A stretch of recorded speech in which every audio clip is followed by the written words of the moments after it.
आज माननीय श्यामजी जाजू जैसी विभूति अधिवेशन के अध्यक्ष रूप में सम्माननीय मंच पर मौजूद है। मैं राजस्थानी महिला मंडल के संयोजक अलकाजी सारडा, कमलाजी राठी, अध्यक्षा सुजाता जी लोया, सचिवा अर्चना जी, आप सभी को स्टेज पर बुलाना चाहूँगी। इस विषय पर उद्बोधन करने तथा समारोह का अध्यक्षीय समारोह के लिए श्यामजी जाजी आएंगे। उसके पूर्व मैं बरखाजी तोशनीवाल को श्यामजी जाजू का परिचय देने बुला रही हूँ। जय श्री कृष्ण। मंच पर विराजित सभी आदरणीय महानुभाव तथा भाइयों और बहनों, किन शब्दों में अभिव्यक्त करूं आपके लिए वाणी है अक्षम, किन शब्दों से अभिव्यक्त करूं आपके लिए वाणी है अक्षम। श्री श्यामजी जाजू जैसे कर्मठ कर्मयोगी ही होते हैं निस्वार्थ सेवा में सक्षम, निस्वार्थ सेवा में सक्षम, जिनकी मौजूदगी मात्र ही हमारे लिए प्रेरणा स्रोत है। ऐसे करिश्माई व्यक्तित्व के धनी का परिचय देने का सौभाग्य मुझे प्राप्त हुआ है।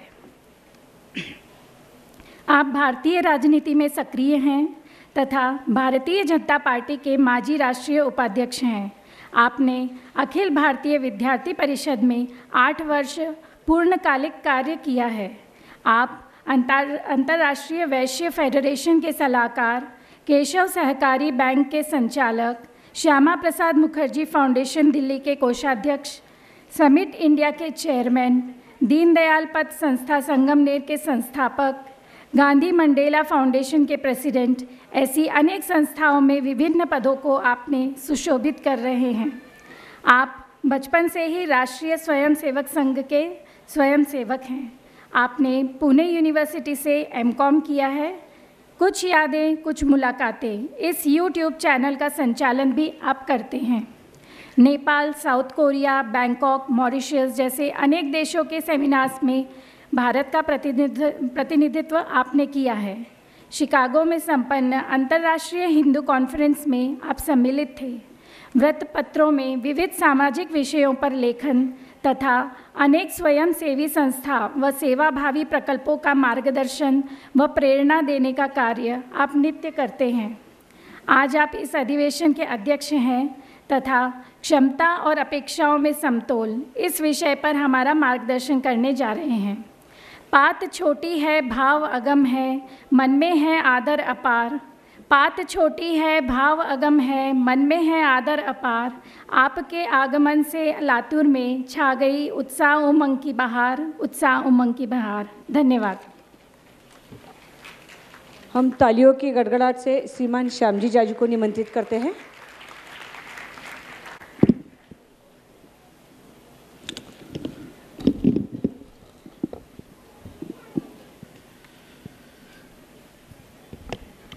आज के इस दयानंद सभागार में जो एक दिन का राजस्थानी महिला मंडल का जो अधिवेशन आयोजित किया है, इसके मंच पर बैठे हुए मुझे यहाँ पर बुलाने वाली इस सब महिला मंडल की कर्ता धर्ता और स्त्री शक्ति की राष्ट्रीय अध्यक्षा कुमुदिनी भार्गव जी, इसी महिला मंडल के अलग अलग पदाधिकारी सुजाता लोया जी, अर्चना सोमाणी जी, अलका सारडा जी, कमला राठी जी, मंच पर बैठे हुए अमरावती के अनिल जी राठी, नीता मुंदड़ा जी, ऑडियंस में बैठे हुए गोपी किशन भराड़िया जी, प्रदीप नणंदकर जी, अरुण समुद्रे जी, राठी जी, करवा जी, ऐसे तो बहुत नाम है जिनको मैं नाम से जानता हूँ।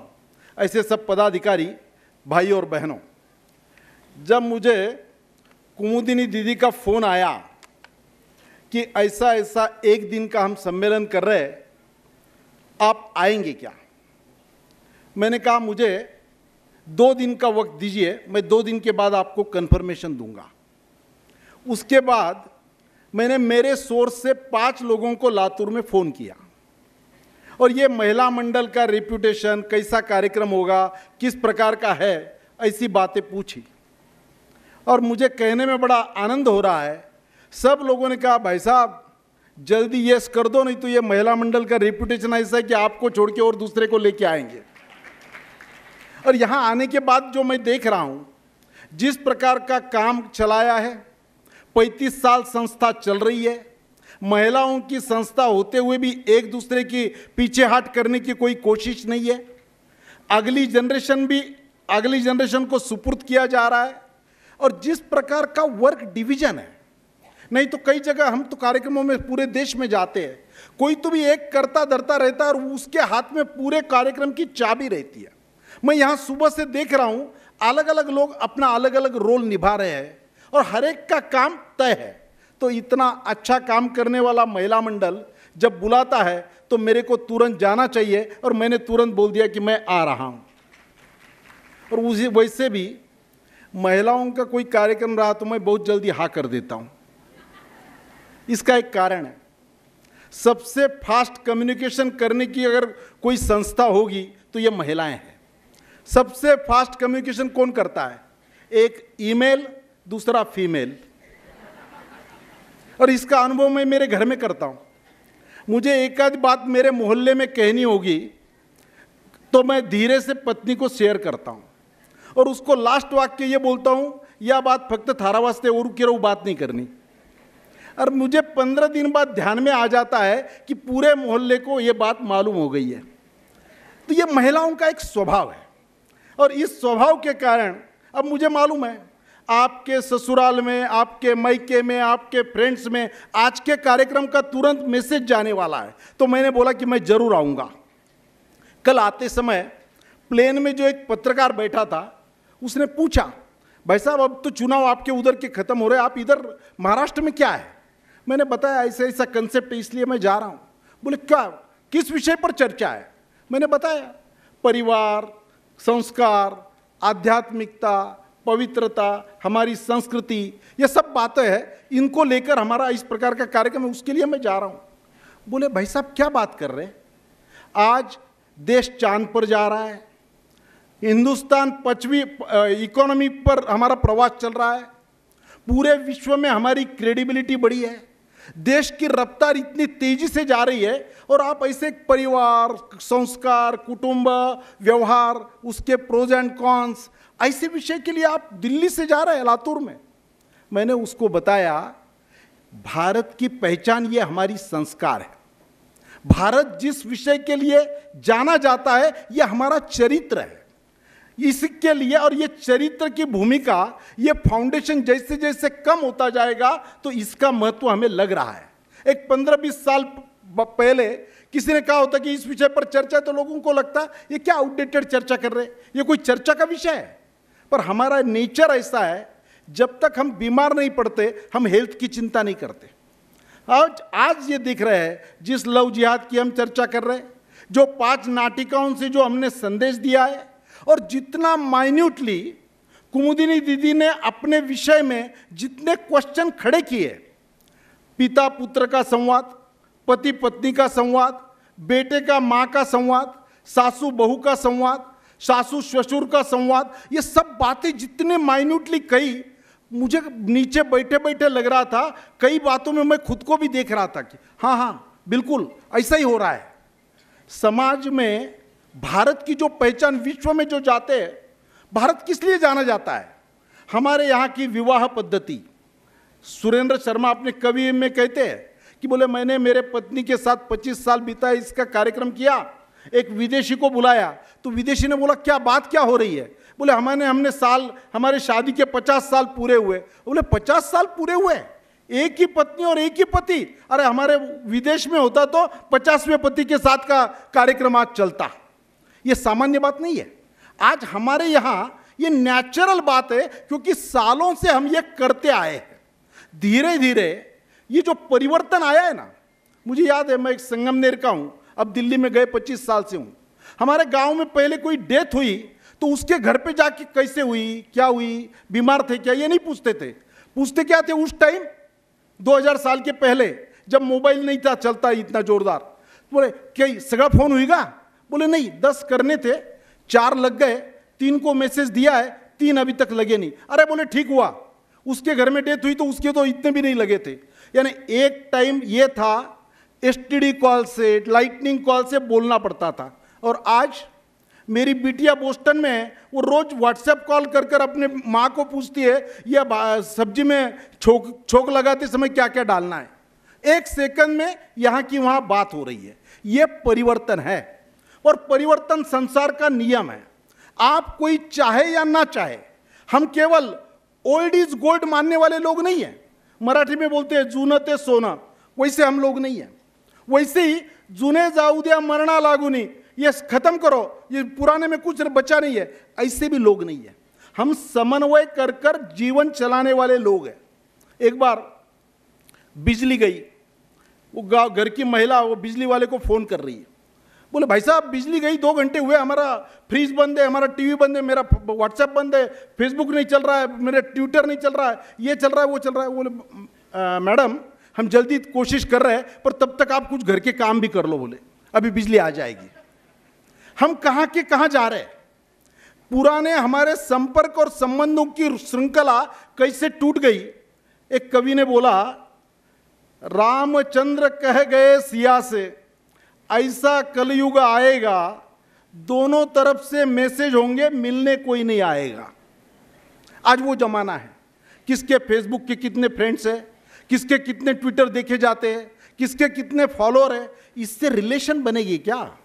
और जब रिलेशन नहीं बनेंगे, संबंध प्रस्थापित नहीं होंगे, तो कौन कहेगा और किसको कहेगा, और कौन सुनेगा और कौन मानेगा? और उसका ही परिणाम है आज हमारा परिवार व्यवस्था थोड़ी ध्वस्त होने की कगार पर खड़ी है।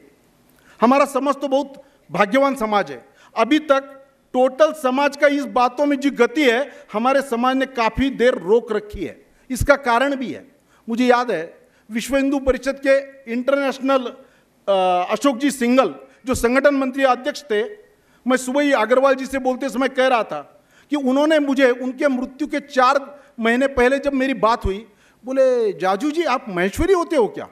बोला हाँ हम महेश्वरी होते हैं, हम राजस्थानी हैं। बोले आपके समाज ने इस देश पर बड़ा उपकार किया है। मैं बोला उपकार किया है? अबे पूरे विश्व हिंदू परिषद का काम करने वाले सिंघल जी ऐसा क्या कह रहे?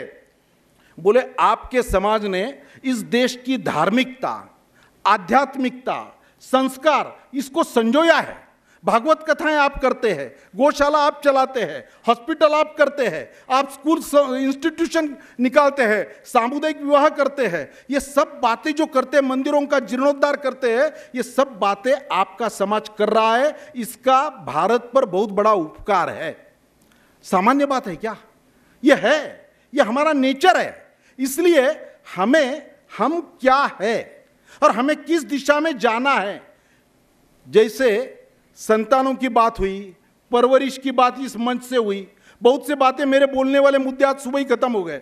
संतान की परवरिश ये कोई साधना से कम नहीं है। जितना माइन्यूटली सोच समझकर हम उस पर माइंड अप्लाई करेंगे, उतनी संतानें अपना रिजल्ट देगी। और माता पिता की सेवा ये कोई आराधना से कम नहीं है। ये जब घर में संस्कार रजिस्टर हो जाएगा तो हमें वृद्धाश्रम करने की जरूरत नहीं होगी। हमारा परिवार यानी क्या है? विवेकानंद जी जब एक बार अपने केसरी वस्त्र पहनकर शिकागो के रोड पर चल रहे थे सुबह सुबह, वहां के लोगों के लिए एक परिधान नया था। एक यंग कपल जब जा रहा था तो वो मैडम अपने पति को कह रही, देखो देखिए उस आदमी का परिवेश, how funny he looks. Vivekananda ji ने कहा रुकिए मैडम, आपने जो कमेंट किया वो ठीक नहीं है।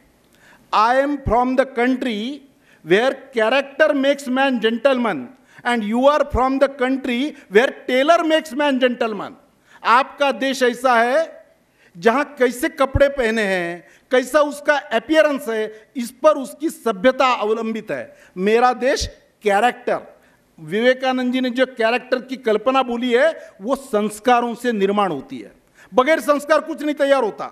ये जितनी भी समस्याओं का मूल है, जब घर में आम्ही आमचं नाणं खणखणीत केलं तर मग आम्हाला काय भीती आहे? आमची मुलगी असो वा मुलगा असो, ती रात्री 12 वाजता येऊ दे नाही तर 2 वाजता येऊ दे, डोळे झाकून मी त्यावेळेला सांगू शकेन, ज्या वेळा मी केलेल्या संस्कारावर माझा भरोसा आहे, मी त्या पद्धतीनं केलेलं आहे आणि त्या पद्धतीने त्या मुलांनी रिसीव्ह केलेला आहे। महिला शक्ती इथे इतक्या मोठ्या प्रमाणावर आहे। महिलांचं सकाळी सांगितलं की आता आम्ही हाऊसवाईफ नाही, आम्ही होम मेकर आहे। त्या घराला घरपण देण्याची ताकद ज्यांच्याकडे आहे त्या या महिला आहेत। किती मल्टीटास्किंग काम करणाऱ्या महिला आहेत। किती वेगवेगळ्या भूमिका ये सब महिलाएं करती है अपने जीवन में। अब नॉर्मल रूटीन में पुरुष उसकी चर्चा नहीं करता, चिंता नहीं करता, दखल नहीं लेता, उसको प्रमोट नहीं करता, उस पर कमेंट करते हैं। सबसे ज़्यादा जोक्स महिलाओं पर होते हैं, वो बेचारी बर्दाश्त भी करती है। ये ही उसकी खूबी है। महिलाओं इतना सेवा भाव दूसरों में नहीं रहेगा। और हमारे भारतीय महिलाओं में तो वो डॉक्टर का रोल करती है, वो आयुर्वेदिक डॉक्टर का रोल करती है, मसालों में क्या क्या है उसको मालूम है, कब क्या करना है। वो घर का डिजाइनिंग करती है, आर्किटेक्ट का काम करती है, वो सब सलाह देती है। अपने पति के संकट के समय वो अपने हाथ बटाती है। भारतीय महिला का रोल जो मल्टीटास्किंग है उसका हम वर्णन नहीं कर सकते, वो अनुभव करने की ही बात है। विदेशी जब यहाँ आते हैं तो वो देखकर ऐसा रह जाते हैं कि ये भारत की परंपरा, हमारी संस्कृति इन्होंने बढ़ाई है। और संस्कार जब हम करेंगे उसका कितना महत्व है, इस सभागार में ज़्यादा कहने की आवश्यकता नहीं है। मेरा परिचय करते समय कहा कि मैं बचपन से राष्ट्रीय स्वयंसेवक संघ का स्वयंसेवक रहा हूँ। संस्कारों का परिणाम मेरे मन में एक उदाहरण ध्यान में आ रहा है। अब बचपन से ही संघ में जिस प्रकार से सिखाया जाता है, भाई शराब नहीं पीना, शराब को नहीं छूना। एक आदिवासी ट्राइबल कम्युनिटी का एक हमारा स्वयंसेवक प्रचारक बन गया। प्रचारक अनमैरिड रहते हैं, अपना जीवन संघ के लिए समर्पित करते हैं। बाद में वो रुका, उसकी शादी होने वाली थी। उसकी शादी में वो जिस ट्राइबल कम्युनिटी से आता था उसमें जब तक वो शराब का घूंट नहीं पिएगा तब तक उनके रीति रिवाज शुरू नहीं होंगे। अब शुरू हुआ, उनके पंडित जी आए और वो शराब का कप उसके आगे किया कि भाई ये पियो और अभी कस्टम शुरू हो जाएगा। वो संघ का प्रचारक था, बचपन से संस्कार थे। बोले नहीं, मैं नहीं छू सकता, मैं नहीं लूंगा। वहाँ बाकी जो समाज है ट्राइबल कम्युनिटी बोले फिर तो शादी नहीं होगी। बराड़िया जी जैसे वो यहाँ एक सीनियर हमारे प्रांत संघ चालक जी प्रहलाद जी अभ्यंकर वहाँ उपस्थित थे। उनको भी ध्यान में आया अभी क्या करें, इनका तो कस्टम है, हमारा स्वयंसेवक सुन नहीं रहा और इसका संस्कार इतना पक्का है कि नहीं पी रहा। धीरे से उन्होंने उसको जाके कहा भाई एक चम्मच पी ले, चम्मच से कुछ नहीं होता। वो बोले नहीं, आप भी ये कह रहे, मैं नहीं पीऊंगा। बाद में किसी ने कहा ऐसा करो, एक उंगली उसमें डालो और वो चख लो, ये भी माना जाएगा, पर उसके सिवाय शादी शुरू नहीं होगी। उस पर सब एकमत हो गया। उसके सामने वो किया, उसने उंगली डाली, उसने उंगली चख ली, शादी हो गई। बाद में 4 दिन बाद जब 4 मित्र इकट्ठा आए और उसका मजाक उड़ाने लगे, अरे बोले तू क्या बात कर रहा है, एक बोट चखना क्या और पूरा पीना क्या, तू तो खराब हो गया, बोले तू बांट गया। तो उसने धीरे से बोला भाई मैं भी संघ का स्वयंसेवक हूं, मेरे पर भी संस्कार हुए हैं, मैंने उंगली डाली एक और चखी मैंने दूसरी, ये मैं स्वयंसेवक हूं। तो ये स्वयंसेवक, ये संस्कार है। तो ऐसे संस्कार जब हम करेंगे तो हमें डरने का क्या कारण है। बड़ों की छत्र छाया हमारी संस्कृति है, हमारे संस्कार है, बोझ नहीं है, वो हमारी एसेट है, वो सुरक्षा कवच है। ये जब रजिस्टर करने वाला छोटा बच्चा देखेगा अपने माता पिताजी का व्यवहार, उनके अपने दादा दादी के बारे में, तो उसको कोई सिखाना नहीं पड़ेगा। केवल सिखाना मतलब क्या, पढ़ाना होता है क्या, केवल लेक्चर देना होता है, ऐसा नहीं होता। उसका भी रिसीविंग जगह और हम उसको कहे। परिवार के बारे में हमारे यहाँ कितनी बातें आ गई, मन से तो बहुत अच्छी अच्छी बातें आई है। क्या होता है परिवार? परिवार यानी परिवार में कानून काम नहीं करता, परिवार कायदा नहीं व्यवस्था है। परिवार में सूचना नहीं समझदारी है, परिवार में कानून नहीं अनुशासन है, परिवार में भय नहीं भरोसा होता है, परिवार में शोषण नहीं पोषण होता है, परिवार में आग्रह नहीं आदर होता है, परिवार में संपर्क नहीं संबंध होता है, परिवार में अर्पण नहीं समर्पण होता है। ऐसा परिवार है।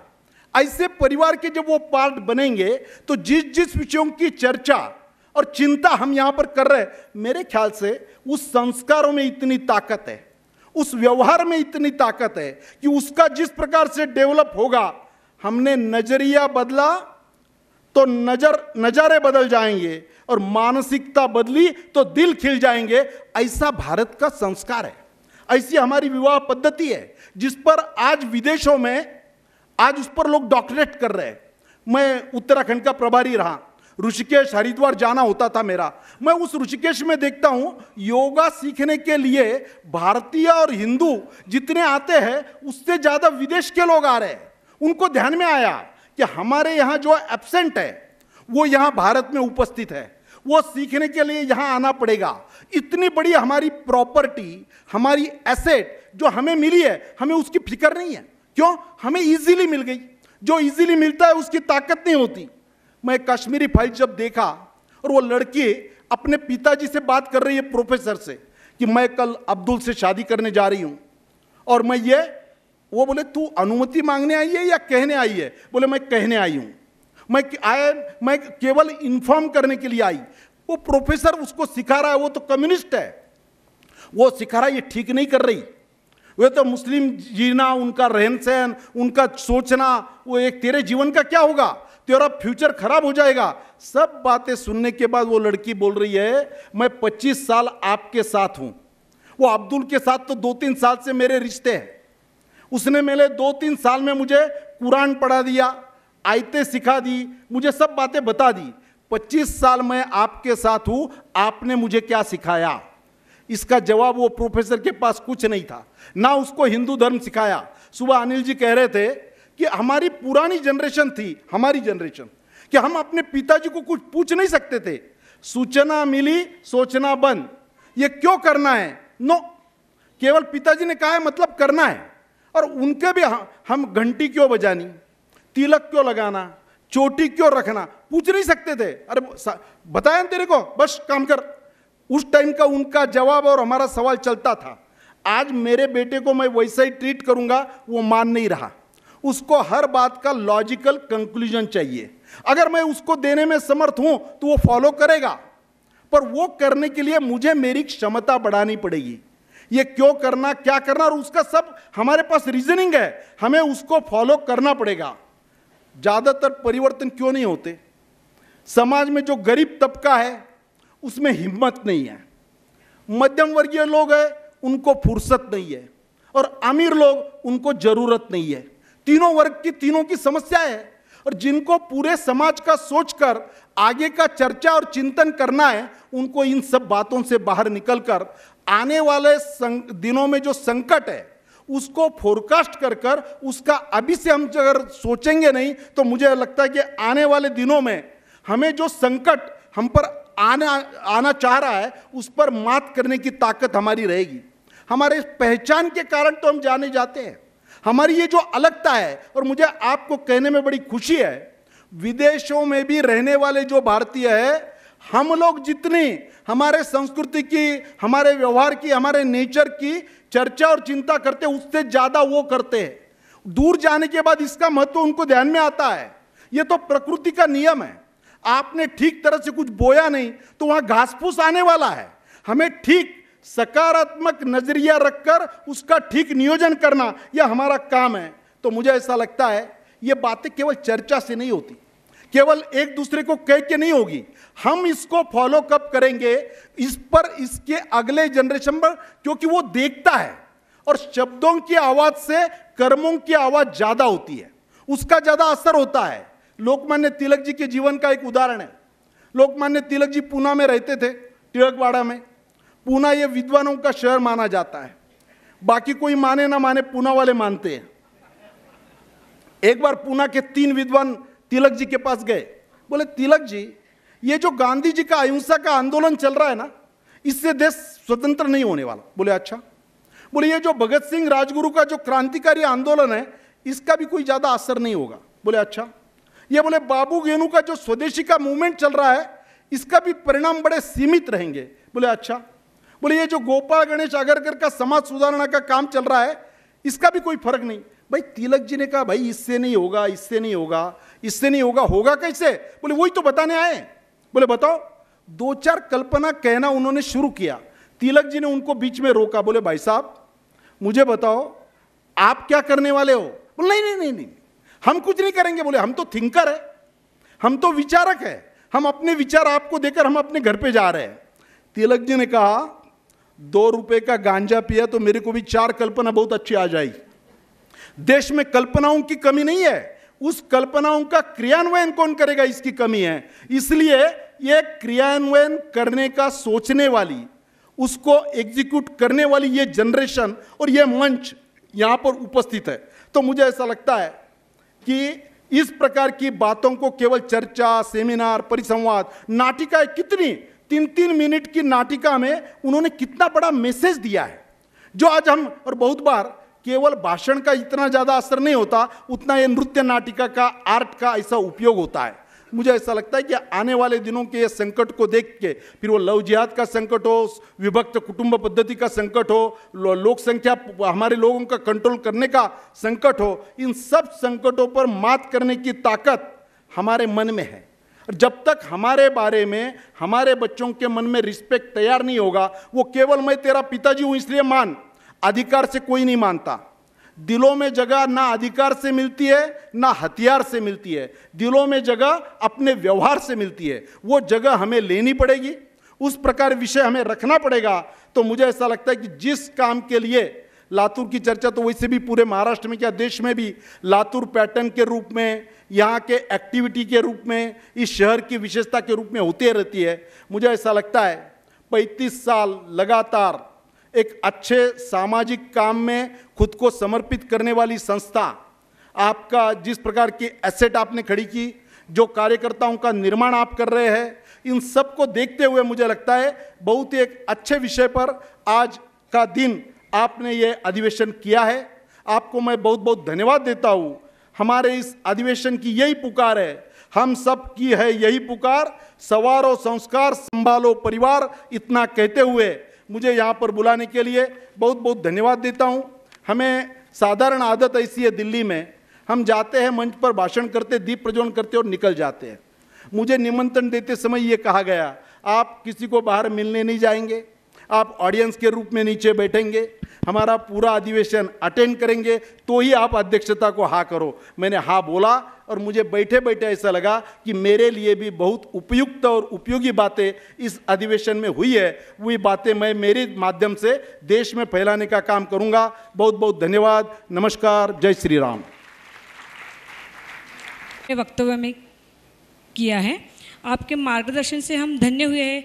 सक्रियता की प्रेरणा से आपने सभी को प्रभावित किया है। आप जैसे प्रेरक लोग मेहमान हैं, आपका तहे दिल से अभिनंदन। आपके विचारों से हमें प्रेरणा मिली है।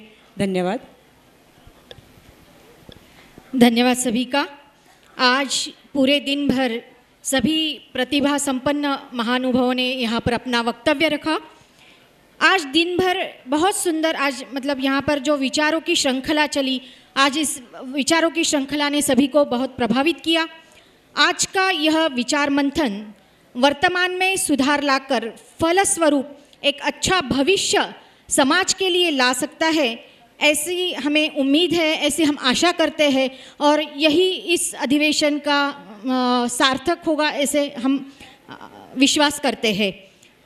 बहुत मतलब अंतिम छोर में है, कृपया अपनी जगह बना के रखें। अंतिम छोर में अपना कार्यक्रम है और अपने लातूर की परंपरा है जो अपने अतिथियों को कि हम पूरे कार्यक्रम में अपनी शांतता बनाए रखेंगे। कार्यक्रम के आभार प्रदर्शन के लिए आमंत्रित करती हूँ अधिवेशन के संयोजक अलकाजी सारडा इनको। इसके पश्चात वंदे मातरम होगा और कार्यक्रम का समापन होगा। प्लीज़ अपनी जगह पर बने रहिए। और जब अधिवेशन का समापन होगा उसके पश्चात चाय पानी की व्यवस्था है। आप सभी को चाय पान के लेने के बाद ही घर जाना है। जय श्री कृष्ण। राजस्थानी महिला मंडल लातूर के 35वें वर्ष पूर्ति के उपलक्ष्य में आयोजित आज कब वार परिवार नामक अधिवेशन के लिए हमने अधिवेशन के अध्यक्ष के रूप में दिल्ली निवासी माननीय श्यामजी जाजू को आमंत्रित किया। आप पधारे, अध्यक्षीय स्थान विभूषित किया, प्रभावी मार्गदर्शन किया। मंडल की ओर से मैं आपको धन्यवाद देती हूँ। अमरावती से श्री अनिल जी राठी एवं नीताजी मुंदड़ा हमारे विनंती को स्वीकार कर पधारे, अमूल्य मार्गदर्शन किया। हम उनके शुक्रगुजार हैं। हमारे मंडल की ही सदस्य कुमुदिनी जी भार्गव, इनका आभार तो है पर हमें उन पर बहुत नाज है। वे हमारी बहुत अच्छी मार्गदर्शक है। वैसे ही दयानंद शिक्षण संस्था के पदाधिकारियों ने यह सभागृह सर्व सुविधाओं से सुसज्ज कर दिया। मंडल आपका ऋणी रहेगा। उदगीर, अहमदपुर, मुरुड, उस्मानाबाद, नीलंगा, औराद, कड़म से हमारे निमंत्रण को स्वीकारते हुए बड़ी संख्या में लोग उपस्थित रहे, हमारे कार्यक्रम की शोभा बढ़ाई। हम आप सभी का शुक्रगुजार हैं। लातूर के राजस्थानी समाज के सभी संगठनों को हमने आह्वान किया था। आप सभी महिला पुरुष बड़ी संख्या में उपस्थित रहकर समारोह की शोभा बढ़ाई। हम आपका भी आभार मानते हैं। वैसे युवा कार्यकर्ताओं ने कल से खूब सहयोग दिया है, हर काम बड़े उत्साह से करते रहे। उनका आभार तो क्या मानेंगे, पर आशीर्वाद ज़रूर देंगे। ईश्वर उन्हें इसी प्रकार की सद्बुद्धि दे। हमारी कार्यकर्ता बहनें गत 2 महीने से अविरत कार्य कर रही है। उनका आभार व्यक्त करना संयोजक के नाते मैं अपना कर्तव्य समझती हूँ। ज्ञात अज्ञात ऐसे अनेक लोगों जिनका अनुदान से नाम रह गया हो तो मैं व्यक्तिशः तहे दिल से आभार व्यक्त करती हूँ। स्वागत गीत तथा प्रेरणा गीत प्रस्तुत का वातावरण निर्मित करने वाले बहनों का भी आभार मानती हूँ। हमारे लघु नाटिकाएँ प्रस्तुत करने का निर्णय लिया। हमारी युवा बहनें तथा बच्चों ने सहभागी होकर नाटिकाएँ प्रस्तुत की। विशेषतः यह नाटिकाएँ हमारी बहनों ने ही लिखी है। मैं उन सभी की शुक्रगुजार हूँ और यहाँ आए हुए सभी पत्रकारों का मैं तहे दिल से शुक्रिया अदा करती हूँ। वैसे ही मैं श्यामजी भट्टर तथा उनकी पूरी टीम की आभारी हूँ। धन्यवाद। धन्यवाद अलका जी। इसके पश्चात वंदे मातरम होगा।